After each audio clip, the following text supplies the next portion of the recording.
वो क्या करे ऐसा वे पेट देखे छोड़ नहीं सकते, रास्ता नहीं है, पीछे नहीं जा सकते। अपने एरर देखें वो कहाँ पे लैग कर रहा है, क्योंकि हर बच्चे को ये पता होता है कि मैं पास हूँ या फेल हूँ।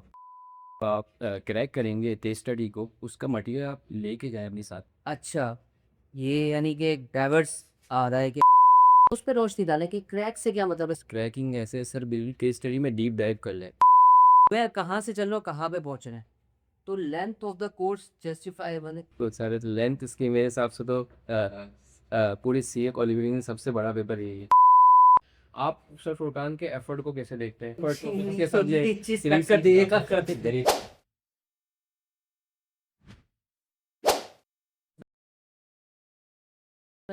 स्टूडेंट्स, उम्मीद है आप सब खैरियत से होंगे।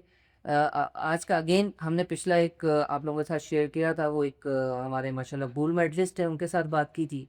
एक और स्टार है हमारे साथ, चैम्पियन। उनके साथ इंशाल्लाह बात करें, वो डायरेक्टली उन्हीं के साथ कनेक्ट हो जाते रहो। मुझे सबसे पहले ये बताएं कि एक हमारा कॉमिक स्टोरी भी है इंशाल्लाह। वो वो बीच में आईडी इंशाल्लाह वो सर सऊद बताएंगे, उस पर रोशनी डालेंगे क्योंकि उन्होंने वो पूरा डिज़ाइन किया था वो सब। आप अपना नाम वगैरह थोड़ा सा इंट्रोडक्शन दे सकते जी, मेरा नाम मोहम्मद इब्राहिम है और ये क्वालिफाइड चार्टेड अकाउंटेंट हो। हैं। और आपने सबसे इम्पोर्टेंट बात तो बताई, वेरी टोडलर हो गई हो, लगे तो बहुत अच्छा लगा, नहीं है बहुत खुशी होती है। अच्छा मुझे है ना, सबसे पहले ये बताइए कि बहुत सारे लोग हैं ना फेल भी हुए हैं अनफॉर्चुनेटली, और हमारा फोकस है ना, सर सऊद ने भी अब पिछली दफ़ा रेफर किया था उनके साथ, हमारा फोकस इसी चीज़ पर है कि यार फेल जो हुआ है ना वो ऑब्वियसली एक सेलिब्रेशन पे देने, लेकिन हम उन लोगों को बिल्कुल भी नहीं भूलते। तो मुझे ये बताएं कि ये केस स्टडी की क्या स्ट्रेटजी है, जो हम बिल्डिंग ब्लॉक मॉडल का अक्सर जिक्र किया करते हैं, तो क्या है, ज़रा जिक्र करें ना सा किस तरह। सब जैसे आपने बताया था अपनी क्लास में बिल्डिंग ब्लॉक मॉडल, सबसे पहले सर हमें रीडिंग करनी है। रीडिंग करके हमें कॉन्सेप्ट बिल्डिंग तक की आना है। कॉन्सेप्ट बिल्डिंग करेंगे, उसके बाद हम उनको अप्लाई करेंगे into practice. Practical question requirement पहले पढ़ेंगे, फिर यानी ये तो काफ़ी इंटरेस्टिंग बात की इन्होंने, सॉरी बात काट रहा हूँ, कि लाइक राइटिंग तो बहुत बाद में आ रही है। बिल्कुल ऐसे सही है, फिर आगे। पहले आप कॉन्सेप्ट बिल्डिंग करेंगे, उसके बाद आप जाएंगे क्वेश्चंस की तरफ, क्योंकि जब तक आपके कॉन्सेप्ट ही बिल्ड नहीं होंगे तो आप अप्लाई कैसे करेंगे उसको क्वेश्चन। और इवन जिन्होंने पढ़ा हुआ है उनको भी करना है। बिल्कुल ऐसा। सही है, और हमने कर लिया, यानी राइटिंग प्रैक्टिस कर ली।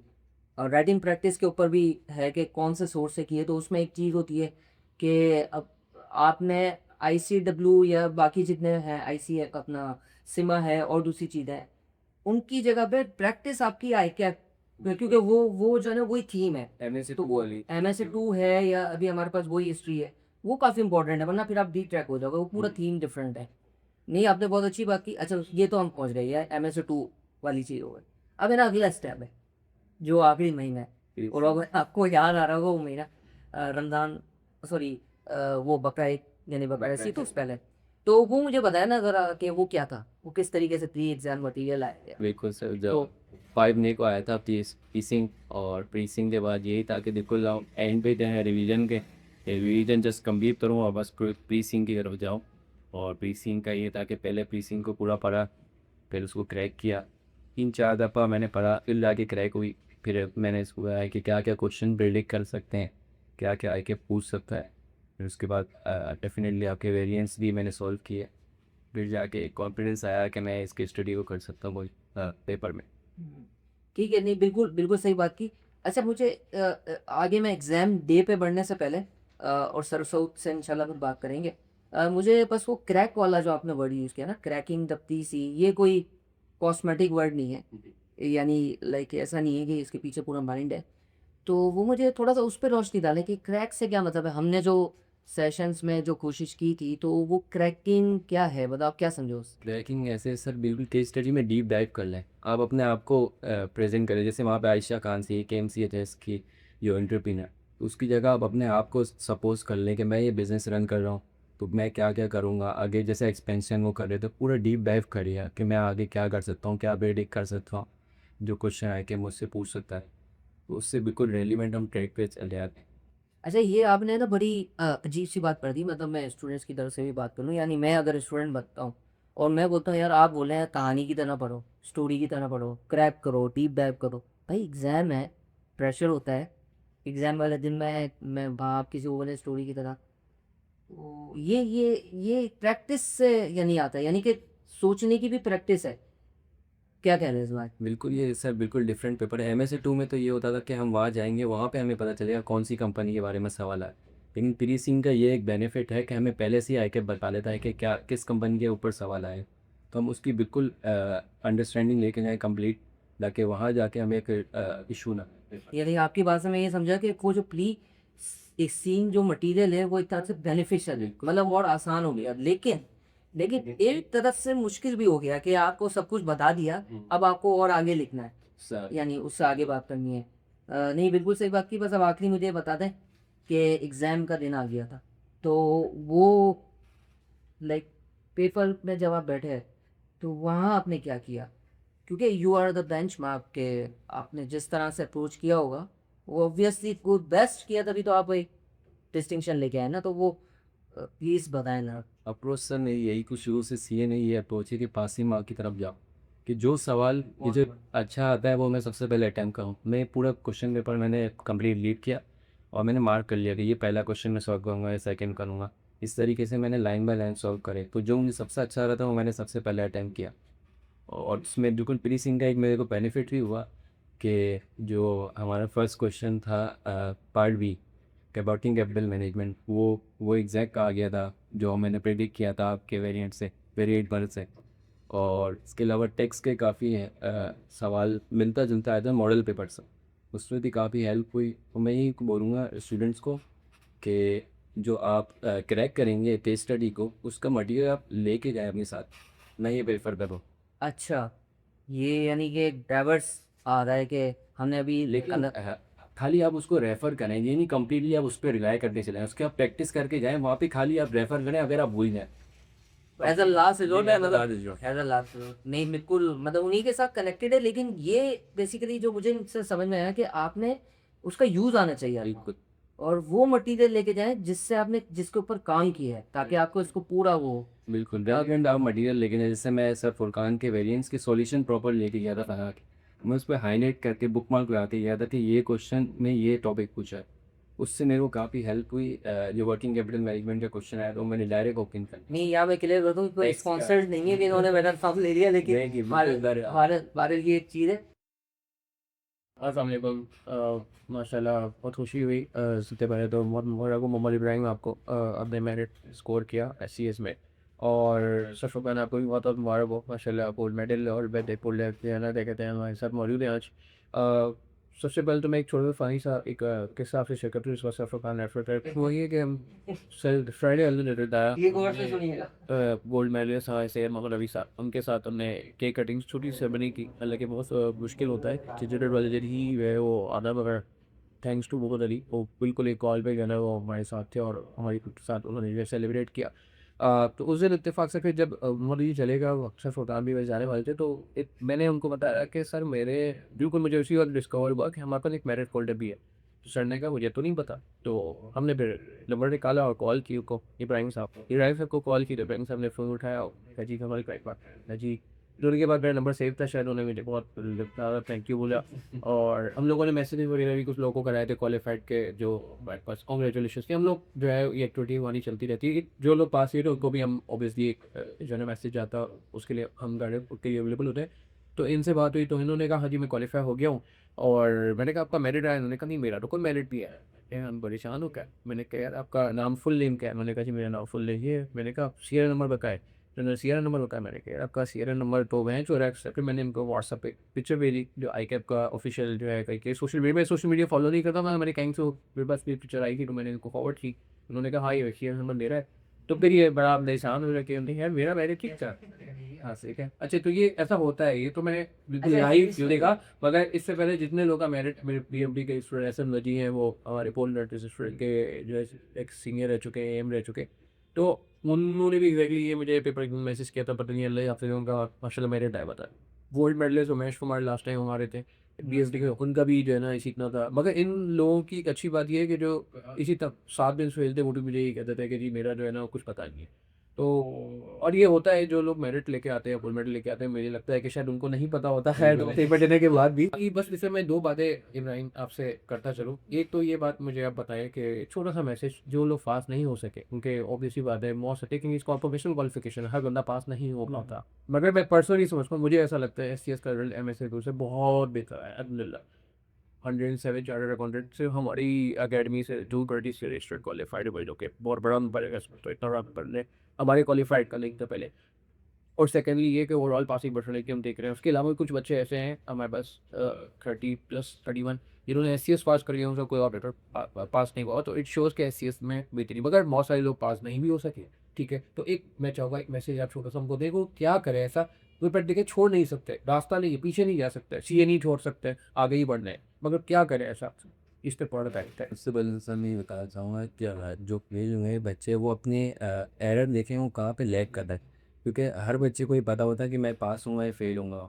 तो वो देखे कि मैं पेपर में क्या नहीं करके जा रहा, या मैं क्या प्रैक्टिस में कमी है, या मेरी अंडरस्टैंडिंग या कॉन्सेप्ट में मेरी कमी है। तो उसको आप बिल्डअप करें और फास्ट से बनने की प्रैक्टिस करें। सबसे पहले कॉन्सेप्ट अपने बिल्ड करें कि कॉन्सेप्ट पे तो कहीं आप लैग नहीं करते। फिर आप पास्ट पेपर की अप्रोच पे पास्ट पेपर करें और उसको सजेशन सॉल्यूशन से मैच करें, देखें कहीं आपकी क्या मिस्टेक्स आ रही हैं, उसको कवर करें, तो इंशाल्लाह पास भी। गवर्नेंस आखिरी सवाल मेरा आपसे ये था कि अगेन ये सर फुरकान, ऐसा कुछ नहीं है मेरे जहन में है ना, आप सर फुरकान के एफर्ट को कैसे देखते हैं? मैं मतलब लास्ट मंथ तक एफर्ट उनके सामने एक चीज़ कट कर दिएगा। ये जो बात है क्री सीन की बात, तो मुझे पता है सुपर एफर्ट था, डॉक्यूमेंट बनाया, टेक्स्ट का डॉक्यूमेंट बनाया, वेरिएंट्स बनाए, वेरिएंट 2 चेक भी किया, वेरिएंट मतलब हमने क्लास में, वेरिएंट क्लास में कराया, मैंने भी क्लास में कराया सर, उसको अंदर मेजर एरिया दुकान ने क्लास में कराया, मॉडल पेपर से पहले हम करा रहे थे। तो आप प्री सीन के बाद तो सबको पूरी दुनिया बंदा आ रहा था, बहुत सारे लोग आउटसाइड से भी मैसेज कर रहे थे कि ना भाई ये कंटेंट जो है वो प्रोवाइड किया जाए, बट वो एक पॉलिसी थी। तो वैसे आप ओवरऑल ड्यूरिंग द बैच आपको सर फुरकान की एसोसिएशन में मतलब क्या कहते हैं, कहाँ सर फुरकान ने आपको हेल्प की होगी सबसे एज पहले अ टीचर, बट ओवरऑल? जी सबसे पहले सर मैं बता दूँ, जब केस स्टडी का आया केस स्टडी, वो सभी बोले थे कि चैट जीपीटी कर लें या कुछ कर लें, गूगल कर लें, सवाल कुछ डाल लें। उसमें काफ़ी ज़्यादा कन्फ्यूजन थी, लेकिन सर फुरकान ने जो डॉक्यूमेंट शेयर किया, 60 बोर्ड भेजा, वो कंप्लीट एक समरी बनाया कि जितने भी मॉडल इस पर अप्लाई हो सकते थे केस स्टडी में, सब उन्होंने बता दी। तो काफ़ी ज़्यादा हेल्पफुल रहा, और स्पेशली टेक्स्ट का जो उन्होंने शेयर किया था डॉक्यूमेंट। और उससे पहले प्री सीन से पहले सर फुरकान का रोल क्या देखते हैं आपकी अपनी तैयारी का? सर जो हमने पास पेपर की प्रैक्टिस कराई थी, जो तो MSc2 और ICAW के, वो काफ़ी ज़्यादा हेल्पफुल रहे हैं। मैंने खुद प्रैक्टिस करी है उनसे, पहले मैंने प्रैक्टिस करी, फिर सर का लेक्चर देखा जहाँ मैं और करा था उसको। This is the best approach, आप पहले खुद प्रैक्टिस करें इंडिपेंडेंटली, उसके बाद आप सर का लेक्चर देखें, मेरा लेक्चर देखें। हमने तो देखे सारे पॉइंट कराने, मैं MSc2 ICW कराता हूँ, सर फुरकान MSc2 ICW कराते हैं, सर जस्ट क्वेश्चंस कराते हैं, इलस्ट्रेशंस कराते हैं। तो आई थिंक आप पहले कर ले, तो उसमें मुझे पता है एक मसला है, वो ये कि आपका टाइम ज़्यादा लगेगा, मगर बात ये है कि हम वो टाइम बचा के क्या करें जब हमारी क्वालिफिकेशन हमें सामने नजर आ रही है। तो बेहतर यही है कि आप डायरेक्ट लेक्चर ना देखें, आप पहले एक जो है ना खुद से ट्राई करें, और फिर उसके बाद आप एक टीचर आपके पास, और वो बहुत आसान बनाया होता है। आप जब हमारा सोल्यूशन देखते हैं तो मेरे ख्याल से ऐसा लगता नहीं है कि यार ये कहाँ से आप पॉइंट आ गया, कहीं ना कहीं से हमने कोई बोने खुले से पॉइंट निकाल के जो रिप्रेजेंट किया होता है, चाहे वो सर फुरकान का हो गया। तो ठीक है, उसके अलावा आपको वो जो सर डॉक्यूमेंट शेयर कर रहे होते हैं, पायरेमिड वायरेमिड, ये वो आपसे कुछ पढ़े थे या आने का नहीं आ रही है? तो इसे कहते नहीं, मतलब बहुत सारे लोग इग्नोर भी करते हैं, क्योंकि हमारे पास अक्सर ऐसा होता था, बस लास्ट बात को करूँगा, कि हमको डॉक्यूमेंट शेयर कर देते, ठीक है, अभी शेयर किए सब मान लेते, उसके 2 घंटे बाद या उसके वरी नए वीडियो लोगों का मैसेज आता था, ये डॉक्यूमेंट कहाँ है? ठीक है, अलग बोर्ड पे शेयर होता था, तो हमें उससे इंप्रेशन मिलता था कि शायद हमारे जो डॉक्यूमेंट्स हैं वो ग्रुप पे वो बहुत ज़्यादा जो है ना नीड बेसिस पे लोग देख रहे हैं, जनरलाइज, मतलब जैसे कि हमको जब डॉक्यूमेंट रिलीज़ किया तो सारी 100% ऑडियंस देख ले कि नहीं, 50% ऑडियंस, 40% ऑडियंस शायद वो डॉक्यूमेंट रेफर करती थी, बाकी ऑडियंस नीड बेसिस पे करती थी। तो मैं इसमें से पूछा हूँ कि वो डॉक्यूमेंट आपने देखे थे? नहीं बिल्कुल या सर वो देखे थे, मैं तो उसको रिलीजियसली फॉलो कर रहा था, पूरे ग्रुप को भी जो भी सर डॉक्यूमेंट शेयर किया, इवन मैंने प्रिंट आउट भी करा के रखे थे वो सारे डॉक्यूमेंट्स को, उनको हाईलाइट करके मैं तकरीबन सर डेली मेरी रूटीन था कि हाफ एन आवर तो उसको दूँ, ताकि डॉक्यूमेंट में बार बार गो थ्रू करूँ, ताकि मुझे एक जहन में बैठ जाए कि स्टडी को। ज़बरदस्त ज़बरदस्त, तो इसका मतलब पूरे 6 मंथ्स एफर्ट गया है, या 4-5 मंथs जो भी मतलब रिजल्ट के बाद करेंगे, होगा सिर्फ लास्ट मंथ में आपने एफर्ट ले? नहीं यार, मैं बस सीज़न में था जैसे ही फ्री हुए, मार्च के फर्स्ट वीक से ज्वाइन कर लिया था। ज़बरदस्त, मार्च के फर्स्ट वीक से भी गया, तो मार्च अप्रैल मई 3 मंथ्स आपने 3 मंथ्स जिसे कहते हैं कि आपने बिल्कुल 3 मंथ लगातार आपने रोज़ कम अज़ कम कुछ ना कुछ टाइम ज़रूर दिया। चलिए जी, बहुत बहुत शुक्रिया, और बहुत मुबारकबाद आपके वालिदैन को भी मुबारकबाद, ठीक है, हमारी तरफ से, और आपको बहुत अल्लाह ताला आपको रोज़ाना कामयाब फरमाए, आमीन, and best of luck, thank you. अ, बहुत शुक्रिया। बस मैं लास्ट बात पे अब इस चीज़ को कंक्लूड करूँगा सर। सबसे पहले तो ये है कि वो आप माशाल्लाह से हैबिचुअल हैं गोल्ड मेडलिस्ट और नहीं तो बस ये है कि मैं इसको इस तरह लूँगा कि जो भी हमारे जो मेरिट होल्डर्स या जो भी टीचर जो भी कर रहा होता है तो उस चीज़ में उतना रोल टीचर का नहीं होता। To be frank, to be frank, मतलब उसमें जो है ना बच्चे का ही होता है। बस उसको हम ये ज़रूर कह सकते हैं कि ओवरऑल एफर्ट के गिफ्ट अल्लाह ताला ने दिए। एग्जैक्टली वो एक सेलिब्रेशन होती है वो एक बस है ना मतलब इनका अपना रोल है। और बस मुझे ना एक चीज़ बताएं कि है ना बहुत सारे स्टूडेंट्स हमसे ये भी कहते हैं और सर वो काफ़ी हमें यानी चीज़ पर डिस्कशन भी हुई थी, length of the course, length जो हमारे पोर्टल पे भी है। तो आप इसके बारे में क्या कहेंगे कि ये क्योंकि ना देखें हमें कहाँ से चल रहे हो कहाँ पे पहुँच रहे हैं, तो length of the course justifiable है।